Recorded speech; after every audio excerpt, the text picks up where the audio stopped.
Hello বন্ধুরা, কেমন আছো তোমরা? সবাই নিশ্চয়ই খুব ভালো আছো। আগের ভিডিওতে আমি তোমাদের সাথে শেয়ার করেছিলাম যে বাচ্চাগুলোর পরীক্ষা হয়ে যাওয়ার পর ওদের নিয়ে আমি বেড়াতে এসেছি প্রভু উদ্যান রিসোর্টে। তো আগের ভিডিওতে কিছুটা তোমাদের সাথে শেয়ার করেছিলাম। আসলে এই জায়গাটা এতটাই বড় জায়গায় যে কোনোভাবেই একটা শর্ট ভিডিওর মধ্যেটা দেওয়া যাবে না। তো যাই হোক, সেই জন্য বিভিন্ন পার্টে আমি ভিডিওটা করেছি। তো আজকে চলো আমার তোমাদের সাথে আরও কিছু শেয়ার করব। তো প্রথমেই দেখো এখানকার ডাইনিং রুমটা কিন্তু বেশ বড়, অনেক লোক এখানে ধরে যায়। তবে এখানে শীতকালে খুব বেশি ভিড়, এখন যেহেতু একটু গরম পড়ে গেছে তাই তেমন একটা ভিড় কিন্তু এখানে হয়নি, অল্প লোকই আছে এখানে এখন।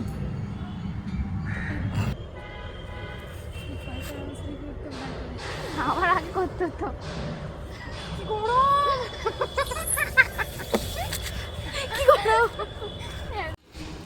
ডাইনিং রুমের সাথেই আছে লাগোয়াই পার্কটা, খুব সুন্দর করে সাজানো। এখানে দোলনা আছে, স্লিপ আছে, আরও কিছু কিছু মানে চড়বার জিনিস আছে। তো যাই হোক, ওরা দোলনা স্লিপেই চড়ছিল।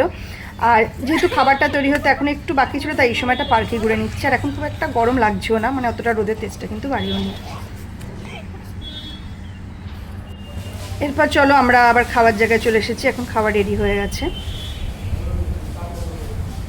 আর খাবারের মধ্যে আমরা নিয়েছিলাম ব্রেড বাটার আর ডিম পোচ, আর এছাড়া নিয়েছিলাম চাটা না হলে তো একদমই চলে না। তো চাই আমাদের তো লাগবে না।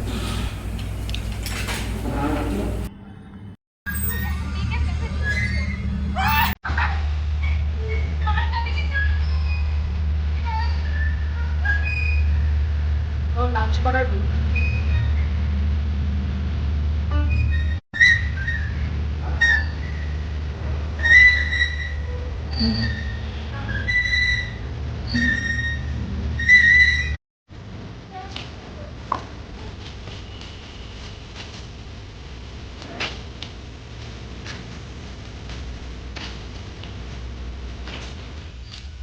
আর এই যে জায়গাটা দেখতে পাচ্ছ, এখানে শুটিং হয়, মানে বিভিন্ন সিনেমা সিরিয়ালের শুটিং হয়। তো পুরো একদম গ্রাম বাংলার মতো করে সাজানো হয়েছে জায়গাটা, মানে গ্রামের বাড়িঘর যেমন হয় সেরকম, ধানের গোলা, এছাড়া দেখলাম কাঠের উনুন আছে।